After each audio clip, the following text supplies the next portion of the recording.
عادات و اطوار کی بات ہو، زندگی کی بات ہو، پالیسیز کی بات ہو، ہر مرحلے میں رب العالمین نے انسانیت کی رہبری، ہدایت اور انسانیت کو عروج و کمال تک پہنچانے کے لیے اپنے پیارے مصطفیٰ کو، اپنے نور کو انسانی لباس میں رب العالمین نے اس عالم میں بھیجا ہے۔ اسی لیے شاعر کہتا ہے وہ ہر عالم کی رحمت ہیں، کسی عالم میں رہ جاتے، وہ ہر عالم کی رحمت ہے، اسی عالم میں رہ جاتے، یہ ان کی مہربانی ہے کہ یہ عالم پسند آیا، یہ ان کی مہربانی ہے کہ یہ عالم پسند آیا۔ مقام شاہ امم کب سمجھ میں آیا ہے، بڑے بڑوں نے بہت زور آزمایا ہے، کمال کیا ہے اگر چاند پر گیا کوئی، میرا حبیب تو آگے بھی جا کے آیا ہے، میرا حبیب تو آگے بھی جا کے آیا ہے۔ بشر ہے اس لیے، بشر ہے اشرف مخلوق اس لیے مسرور، بشر ہے اشرف مخلوق اس لیے مسرور، زمین پہ نور لباس بشر میں آیا ہے، زمین پہ نور لباس بشر میں آیا ہے۔ رب العالمین نے لباس بشر میں آپ کو بھیجا تاکہ بندگان خدا آپ کی سیرت طیبہ، آپ کا اسوہ، آپ کے عادات مبارکہ، آپ کے اطوار مقدسہ کو بندے اپنائیں، گویا اپنی زندگی مصطفیٰ کی اداؤں کا گلدستہ بنا دیں۔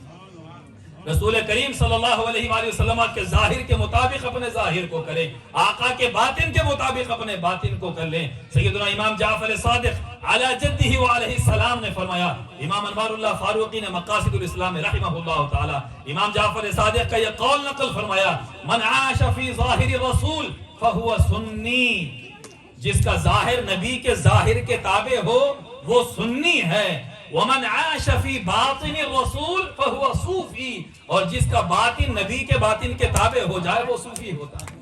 اللہ اکبر۔ سامعین ذی وقار، میرے آقا صلی اللہ تعالی علیہ وآلہ وسلم کی سیرت پر دنیا کی کوئی زبان ایسی نہیں جو حضور کی سیرت مبارکہ پر جس پر قلم نہیں اٹھایا گیا، جس میں حضور کی سیرت پر کتابیں نہیں لکھی گئی ہوں، لیکن مختلف ادوار میں مرور زمانہ کے ساتھ ساتھ جنریشنز آفٹر جنریشن لوگوں کے مزاجوں میں، دنیا کے احوال میں تبدیلیاں واقع ہوتی ہیں، تو ہر دور کے علماء نے، سیرت نگاروں نے، اہل قلم نے آقا کریم رؤوف رحیم صلی اللہ علیہ وآلہ وسلم کی سیرت کو رینیو کر سیرت مبارکہ تو وہی تھی لیکن اس کے ان پہلوؤں کو اجاگر کر کے پھر سے تصنیفی شکل دیتے ہیں جس سے بندگان خدا اپنے دور کے تقاضے پورے کریں اور حضور صلی اللہ علیہ وآلہ وسلم کی سنت کا عرفان حاصل کر کے اپنے دور میں اسلام کی تبلیغ و اشاعت اور اپنے ظاہر و باطن کی اصلاح اور اصلاح احوال کا فریضہ انجام دے سکیں۔ آج کے دور میں آپ دیکھتے ہیں آج ملت اسلامیہ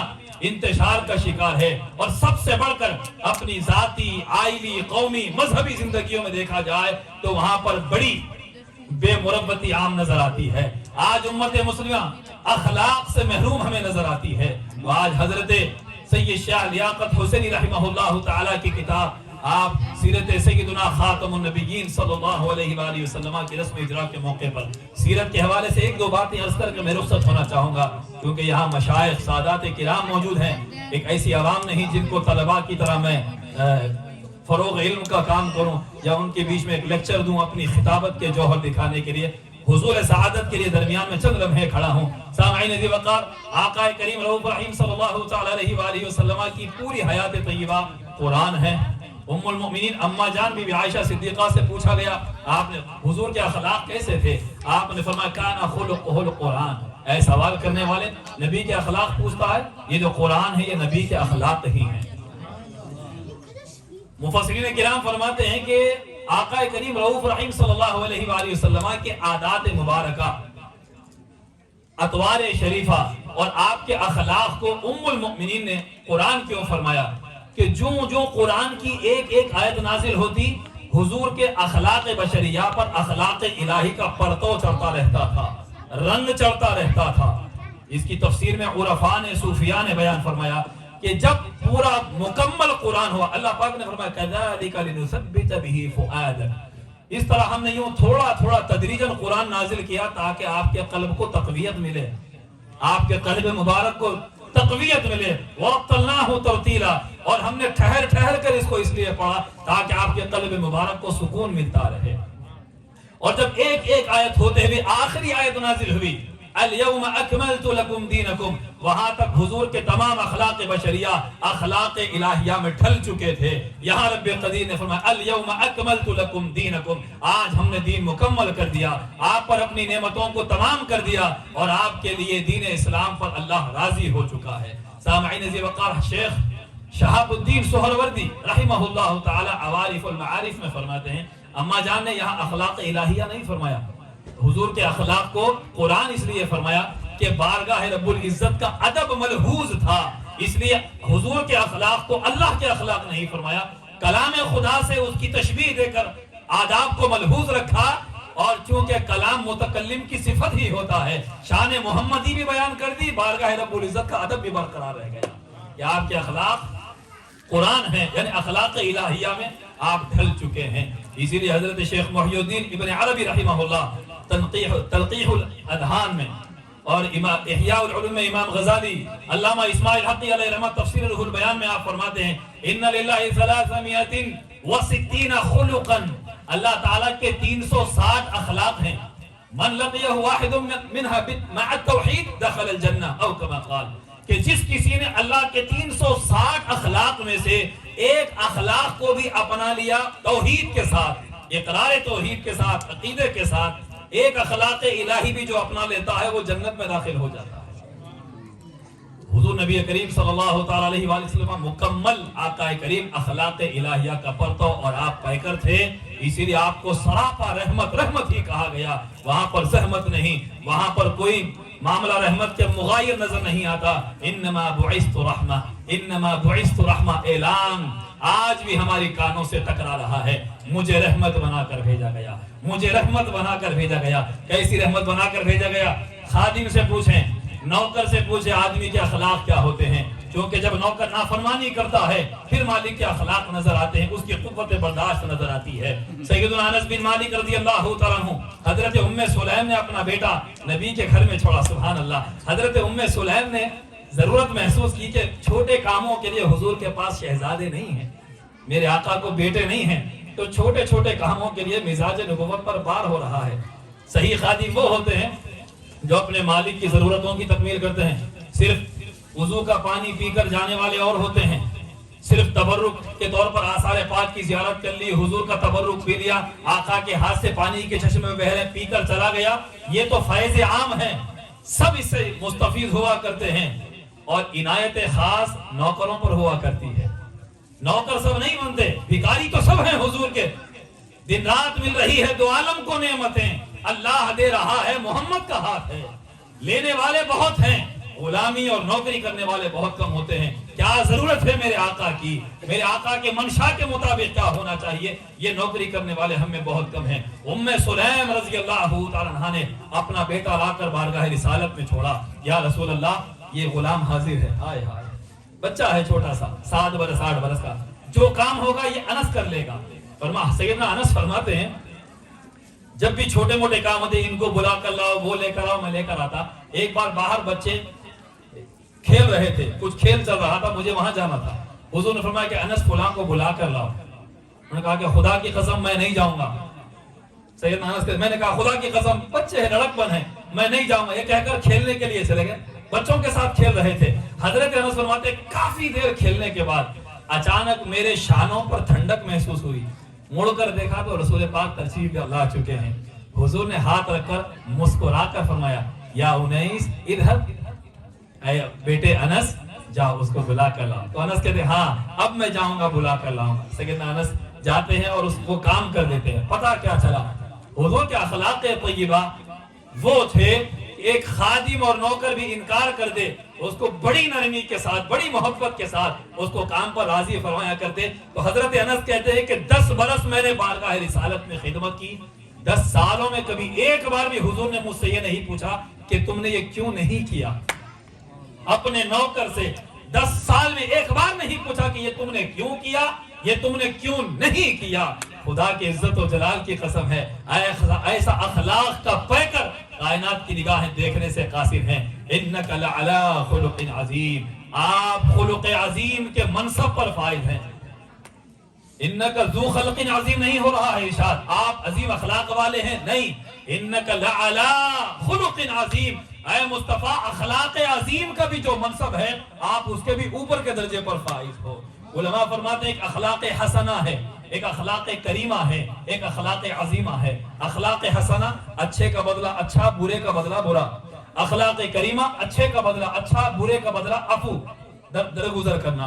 اخلاق عظیمہ اچھے کا بدلہ اچھا، برے کا بدلہ بھی اچھا، یہ اخلاق عظیمہ ہوتا ہے۔ رسول پاک صلی اللہ علیہ وآلہ وسلم ان سارے درجات کے بھی اوپر سب سے اعلیٰ درجے پر فائز ہیں۔ آخری واقعہ سنا کر اپنی گفتگو کو ہم ختم کرتے ہیں اخلاق عظیمہ کا، جس کو السیرۃ النبویہ میں نقل کیا گیا۔ حضرت شیبہ بن عثمان بیان کرتے ہیں کہ فتح مکہ کے بعد رسول پاک حوازن کی جنگ کی طرف متوجہ ہوئے۔ میرے خاندان والے بدر و احد میں مارے گئے تھے، بظاہر کلمہ پڑھ لیا تھا، بہت سے لوگ تھے جنہوں نے کلمہ پڑھ لیا تھا فتح مکہ کے موقع پر جان بچانے کے لیے، یا ایک میجورٹی ہو گئی، اسلام کا غلبہ ہو گیا، چلو پڑھ لیتے ہیں، کلمہ پڑھ لیا، لیکن دل میں بھرا ہوا تھا زہر۔ سوچا کہ اس جنگ میں اگر موقع مل جائے تو رسول پاک کو میں شہید کر دوں گا، معاذ اللہ، استغفر اللہ۔ شیبہ بن عثمان کہتے ہیں کہ جنگ میں ایک موقع میرے ہاتھ آیا، رسول پاک تنہا ہو گئے، سواری سے آقا نیچے تشریف لائے، میں نے کہا اس سے اچھا موقع نہیں مل سکتا۔ میں نے شمشیر بے نیام کی اور وار کرنا ہی چاہتا تھا کہ اچانک ایک آگ کا شعلہ میری طرف لپکا، آنکھیں چدیا گئی، تلوار چھوڑ کر میں نے آنکھوں پر ہاتھ رکھ لیا۔ جب ہاتھ ہٹایا سامنے آقا مسکراتے ہوئے تشریف فرما تھے۔ حضور مسکراتے ہوئے فرماتے ہیں کہ آقا نے اپنا دست مقدس 3 مرتبہ میرے سینے پر رکھ کر ہٹایا۔ شیبہ کہتے خدا کی قسم ہے جب حضور کا ہاتھ لگنے سے پہلے حضور سے زیادہ کسی سے نفرت نہ تھی، جب حضور نے دست مبارک لگا کر ہاتھ ہٹایا تو کائنات میں حضور سے زیادہ کوئی پیارا نہیں لگنے لگا۔ دل کی دنیا بدل دی رسول کریم صلی اللہ علیہ وآلہ وسلم نے۔ ارے رب العالمین نے میرے آقا کے دست مبارکہ کو وہ اختیار عطا فرمائے ہیں، جہاں ہاتھ لگائیں جو حکم فرما دیں وہ ہو جائے۔ کہا گیا ابھی وہ چاہیں تو ایک پل میں ہماری دنیا بدل کے رکھ دیں، انہی پہ ہم سب کی ہیں نگاہیں، انہی سے پورا یہ کام ہوگا۔ سامعین کہیں تبلیغ کے لیے پتھر کھائے جا رہے ہیں، جوتیاں لہو لہان ہو رہی ہیں، کہیں میدان میں اتر کر خنجر چل رہے ہیں، تیر اور نیزے بھالوں کا سامنا کیا جا رہا ہے۔ ایک تبلیغ وہ ہے، کہیں دنیا یہ نہ سمجھے کہ مصطفیٰ کریم ظاہری اسباب ہی میں مقید ہو کر رہ گئے، انہی کے محتاج ہے۔ نہیں، وہ تو ایک پروسیس تھا، انسانیت کو اسوہ سکھایا جا رہا تھا۔ تبلیغ کے لیے کیا کیا صعوبتیں جھیلی جانی ہیں، اس سنت کو وہاں قائم کرنا تھا۔ یہاں منشا خدا کا یہ تھا، اے میرے مصطفیٰ شیبہ کا دل کفر سے بھرا ہوا ہے، تیرا ہاتھ لگا کے کائنات کو بتا دے کہ میں نے تیرے ہاتھوں میں کون سے خزانے رکھے ہوئے ہیں۔ پہلی بار ہاتھ لگایا کفر نکالا، دوسری بار ہاتھ لگایا ایمان داخل فرمایا، اور تیسری بار دست مبارک سینے پر رکھا تو کائنات میں سب سے زیادہ اپنی محبت شیبہ کو عطا فرما دی۔ سبحان اللہ، انما انا قاسم واللہ یعطی، تقسیم تو مصطفیٰ ہی کرتے ہیں۔ اے خدا کی نعمتیں اپنے دامنوں میں سمیٹنے والوں، نعمتیں حصی ہو، معنوی ہو، ظاہری ہو یا باطنی ہو، جو بھی ملتا ہے در مصطفیٰ سے ملا کرتا ہے۔ دن رات مل رہی ہیں دو عالم کو نعمتیں، اللہ دے رہا ہے، محمد کا ہاتھ ہے۔ تو سامعین ذی وقار، اس دور کے تقاضوں کے مطابق لکھی گئی سیرت کی مایہ تصنیف، جس کا خادم نے کچھ ابواب کا مطالعہ کیا، جو محبت سے بھری، عرفانی رموز سے بھری ہوئی، اور اس دور کے تقاضوں کے مطابق مختصر سمندر کو کوزے میں جس طرح سما دیا گیا ہے، وہ سیرت کی کتاب آج انشاءاللہ رسم اجرائی اور اس کی تقسیم یا اس کی تقسیم ہونے والی ہے انشاءاللہ بلا ہدیہ۔ کاروبار خراب تو نہیں کرنا، ہدیہ ایک ہی ہے، دعا دینا ہے بات۔ اس کتاب کو بلا ہدیہ تقسیم کیا جا رہا ہے۔ اس کا ہدیہ ایک ہے کہ اس کے لیے آپ اہتمام کرنے والے اور اس کی نشر و اشاعت کرنے والوں کے حق میں آپ حضرات کو دعا کرنا ہے۔ اللہ پاک کی بارگاہ میں ہم دعا کرتے ہیں کہ پروردگار اس خانوادے کو شاد و آباد رکھے، ان بزرگوں کے فیضان سے ہماری نسلوں کو مالا مال فرمائے۔ اللہ تعالیٰ نے شکاگو کی سرزمین کو عزتوں سے نوازا کہ یہاں پر ہر محفل میں ہمیں سادات کے نورانی چہرے چمکتے ہوئے دکھائی دیتے ہیں۔ مولا اس گلشن زہرا کو آباد رکھے، اللہ تعالیٰ ہماری نسلوں کو ان سے وابستہ رکھے، اور اللہ تعالیٰ ان کے آبا و اجداد کی جو میراث علم ہے اس کی شمع سے ہم کو اور ان خانوادوں کو ہمیشہ منور رکھے۔ وصلی اللہ تعالی علی خیر خلقہ سیدنا محمد وآلہ وصحبہ وبارک وسلم اجمعین والحمدللہ رب العالمین۔ تکبیر، نعرہ رسالت، نعرہ حیدری۔